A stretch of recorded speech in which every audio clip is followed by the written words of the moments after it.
Hi, and welcome back to the East Baton Rouge Parish Library Grab and Go program. My name is Erica. I am the teen librarian here at Delmont Gardens, and today I'm going to teach you how to make a bullet journal. What you're going to need are some scissors, a plastic needle and some yarn, a glue stick, some paper with dots on it, and a piece of cardstock. Optionally, you will need a craft stick or something that can help you create really straight, firm lines. All of these will be included in the program that is getting sent home with you. As a reminder, grab and goes are limited in supply, so it is first come, first serve.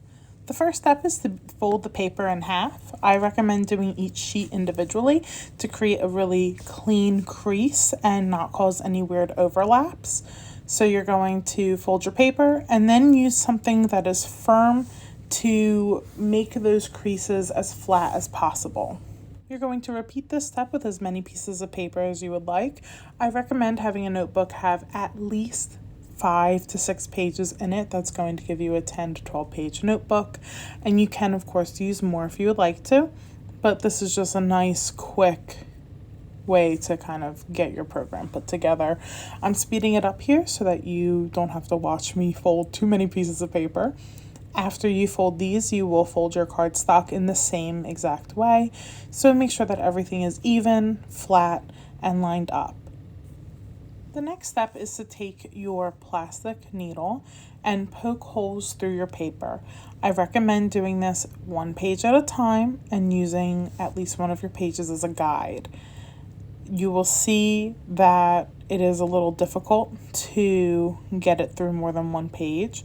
So do try with just one. The plastic needles are sturdy, but they will break if too much pressure is applied. I recommend doing about a 1/2 inch inward. You'll see where I do it here. And then leave about a thumb space between each hole.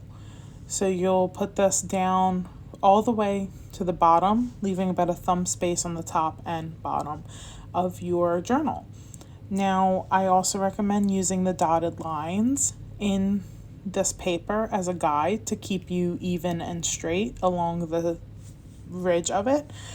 And after you finish putting in the holes on the first one, you can use, like I said, the first one as a guide to poke through holes in the second and third pieces of paper, but try to only really pierce one sheet at a time, or else you're going to find it very, very difficult to get them through and finished. As you can see here, I am using a second piece of paper inside of the one that I've already poked holes through. This is going to allow me to keep it even and have uniform holes and position throughout my journal. Once all the holes are completed and the booklet is put together, we are going to start threading through the journal. Right here, I'm just making sure that the needle can get through easily, and then I start. It's single threaded, so I'm going to pull the yarn all the way through until a little piece of the tail is left over, and I'm going to just tie it down. Then I am going to thread it through each hole. As you can see, I'm going to go in and out through the front and then the back. It does take a moment to get the head or the eye of the needle through, just because that part is thicker than most of the needle. But you're going to go all the way to the top, and then you're going to loop back down on the bottom. Make sure that it's tight, but not so tight that it warps the shape of your pages. You just want it to be sturdy. And you'll continue on until you reach, as I said, the top. After reaching the top, you're going to reverse the way that you went in and come back down, so that this way your yarn is covering the entire sides, as you can see how I'm doing it here. So where there are gaps, that's where the yarn is going to go in. You will do this until you reach the bottom, and then you will tie it off. To tie it off, you're simply going to slide your needle in through the thread, and you see that little hole there? You slide the needle through that hole and pull, and it creates a small knot. Now I'm adjusting it because it did not tighten the way I needed it to. So after I do the knot, I do a second one just to make sure it's nice and firm. I tighten it, and then I will cut the excess, and there you go. She is officially bound. Now I am going to take the cardstock and I'm going to glue the sides of the cardstock. I always say less is more, so you should do the outside perimeter and then make an X in the center.